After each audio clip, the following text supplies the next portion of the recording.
is it? Mom. Oi, Mom.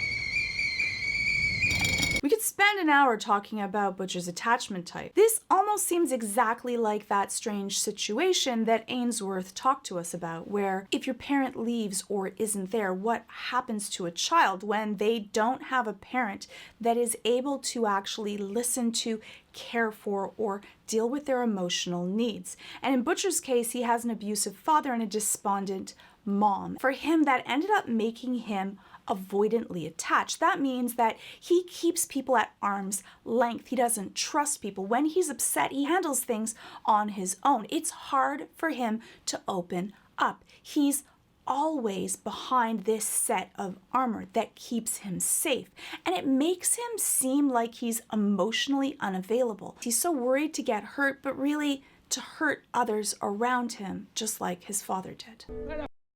Come on. Lenny? Where is he? Who? And you see Butcher's protective nature. That's because he's always been the big brother and wanted to keep his little brother safe. And because he fears that he wasn't actually able to properly do that, that ends up becoming this wound that he continues to try to fix by trying to keep other people safe from these soups that he sees as the bully, which is his father. When we go through this type of childhood trauma where we've seen someone and we see this replayed again in our adult lives, we do everything we can in order to heal that wound. I tried not to put too many scenes that are too emotionally charged for those of us that may have gone through our own childhood trauma, because I don't want to have people deal with secondary trauma through watching this. But I do think that it's really important for us to understand the psychological damage that happens when we go through this as children. It changes who we are as people, because it's our parents that teach us the sense of safety in the world. And what happens if the people that are charged with taking care of us aren't safe? Then how do we feel about the rest of the people in the world? The world becomes a very dangerous place to us, and it becomes really hard for us to calm down and feel safe. And you see Butcher, he goes through that feeling of his own aggression, how it mirrors the aggression of his father. And it's true, when we're going through trauma or a very emotionally charged situation, our brain goes into record mode. We have a part of our brain called mirror neurons, and they're just there to help us mimic behavior. They're not always on, they're not really activated when we're very calm and we're not paying attention. It's when there's times of stress, that's when we're recording what should we do in times of danger. And for Butcher, he has that horror of seeing a lot of his own aggression mirrored from the aggression of his father, and that is the worst thing that he wants. He never wanted to become who his father was. Plus, it also changes us biologically. There's a part on our DNA that's like the ends on a shoelace. They're called telomeres. They're there to protect our DNA. For people that have dealt with a lot of childhood trauma, the part that protects our biological coding is actually shorter. And that means that we're more prone to being anxious, to getting sick, to dealing with diseases. So it doesn't just damage us psychologically, it also damages us physically. Childhood abuse really leaves a lasting mark upon who we are as people. Lenny, it's okay.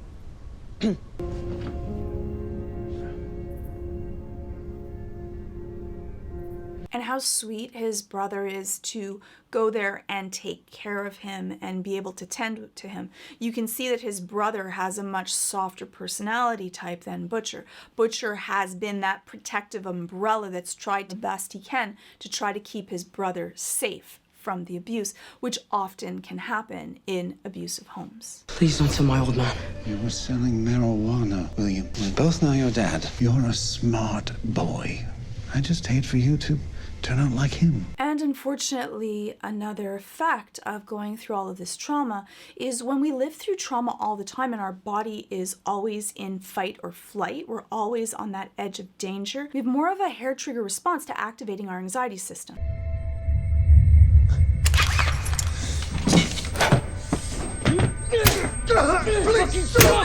Which means that we can get angry much more quickly, get anxious much more quickly.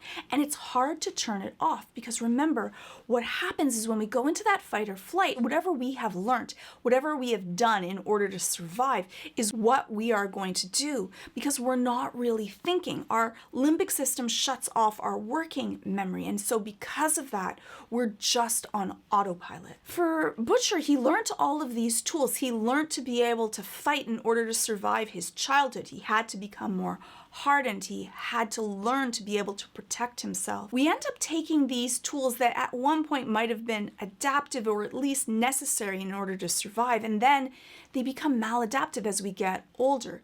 He ends up repeating these mistakes that his father made, even though he doesn't want to become this person. And it's really hard not to walk in those footsteps. I didn't mean to. I'm sorry. I'm sorry. Sorry. For Butcher, it's that hurt. He's going through all of those regrets of hurting the people that he didn't want to or when he wasn't in control. And it does take a lot of interpersonal work to be able to undo that wiring of your brain. It does take a lot of time because you're unlearning a skill. Think about playing piano every day for 10 years and then just stopping. You still know how to play piano. You need to replace that habit with one that's more adaptive. And that does take work and practice, but it really is worth it. The world's an ocean of shit, lads. You either sink or you swim. Today, you swam. Some need a slap, don't they? And instead of his father admonishing him for using violence, he rewards him with a pint of beer. Because his brain was so meant to adapt to the people that are around us, our parents, that he ends up getting all these mixed signals of what is the right thing to do and what is the wrong thing to do. You ought to take a page out of his book. No, goodbye, nothing like that. Please don't leave me alone with him. I can't. You'll be alright. He won't. And then Butcher goes through that feeling of regret, going to somewhere where he's safe because he feels like he has to. Didn't know what was going to happen with his brother. He did the best thing that he could. And in the end, it wasn't Butcher's fault. It was his abusive father's fault for all of this. Maybe if I'm gone, he'll leave you be. Don't you leave him! Billy, please! Leave off! It ain't my job to look after you. Don't be such a all your life. And all of those words that we say in anger that we leave someone with, it's such a painful thing. We are not perfect. We don't have hindsight. If he knew, he would have done something different. The only thing that we can do is really work through them and work to forgiving ourselves. I think that for Butcher, he doesn't feel he deserves that forgiveness. For Butcher, it's actually that he's worried that he's still making these mistakes. What we have to do is we have to learn from the things that we've done. And that doesn't mean that we can save everyone and protect them. That is not our job. We can only give people the most love and care that we can and accept that we're flawed and we're going to do the best we can with the tools that we have. Butcher wasn't given a great set of life tools to start out with. Yet he still ended up very protective and very caring, though he shows it in his own harsh, gruff way. You don't want to be a all your life. Don't you listen to him. Don't be such a all your life.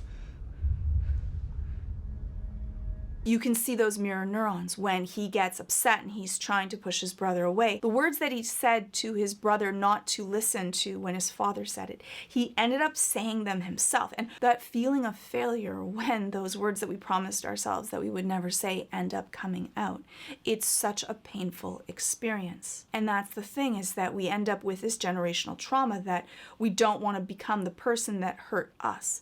And it takes so much work and understanding about ourselves and going into those dark places that we don't want to go to. So we often just hide it away through alcohol or smoking or avoidance or staying busy or dealing with our work so we don't have to actually look at them. We do have to sometimes go into those dark closets and unwire all of those pieces of hurt and wounds that we have so they don't keep on repeating and causing more pain in our lives. Because anyone who's ever loved you, you end up getting them killed, don't you? Me, Becca, now Yui, drag him down to your level and no one can stop you, can they?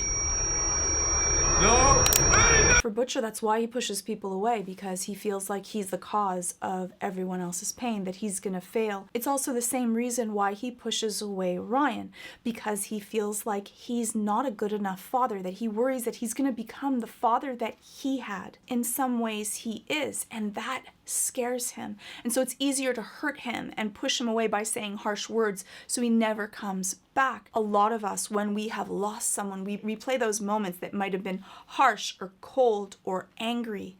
And you want to remember that the person that loves you would not want you to go through all of this pain and live in regret and suffering and to continue to blame yourself. And if you're not sure of this, ask yourself, if you were in their position, would you want that? The biggest part of what we have to do is to be able to forgive ourselves and learn from it and be able to move on. There's a lot of different ways that you can go through types of childhood trauma and be able to heal from them.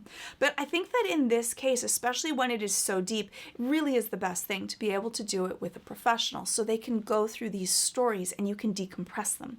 Because it's often not actually the trauma, but the thoughts of who we are as a person, the negative self-talk, the feelings of guilt, the feelings of shame, the regrets that we have, and all of those maladaptive tools that we may have taken with us that we need to change so that we don't get stuck among them and continue to repeat those mistakes. So the first thing that you need to do is to be able to figure those out. And sometimes we're blind to the stuff that we do. We're also really good at lying to ourselves. So sometimes it's really hard to be able to look at ourselves very clearly, and having a fresh set of eyes that's trained can make this so much easier. And I'll say it, even enjoyable, because in the end, you end up feeling lighter and more free. Some may need their shot of V to get ready to battle in the boys, but the first thing you should soup up is your mind with today's sponsor, Brilliant, where you can get an understanding of the basics of computer science, physics, quantum mechanics, game theory, and everything you need to be prepared to bring out the superhero in you. Brilliant is an amazing tool for learning STEM interactively. If you want to learn more about science, technology, engineering, mathematics, check out Brilliant's growing catalog of courses, which are specifically crafted to help you learn concepts by working through them yourself in visual, hands-on ways. And all the lessons are presented in bite-sized pieces so you can learn at your own pace. There's no pressure, and if you ever feel stuck, Brilliant has in-depth explanations that break down the material even more. Like their course on logic with challenging problem-solving exercises where you'll construct the critical thinking skills that are the basics of mathematical reasoning. And their course on scientific thinking, so you get to think like a scientist, open your eyes to the world around you by solving problems with science. In it, you'll explore the laws of physics and principles of engineering and learn rules as you play and explore concepts and get to solve problems interactively. To get started for free, just check out brilliant.org/Georgia Dow or click on the link in the description, and the first 200 people will get 20% off Brilliant's annual premium subscription. Just click on the button on the screen or head on over to brilliant.org/Georgia Dow. Clicking on that button really does help out this channel, and so does clicking on the playlist above for more videos on psychology and my reaction series. Butcher is really one of my favorite characters in The Boys. I think that gruff outer coating where he keeps everyone else away, that's protecting from that soft inner part of him, is just so beautiful, and he's so protective and flawed at the same time. Let me know how you feel about this scene and what are your favorite Butcher moments, and hopefully I'll see you in the next video.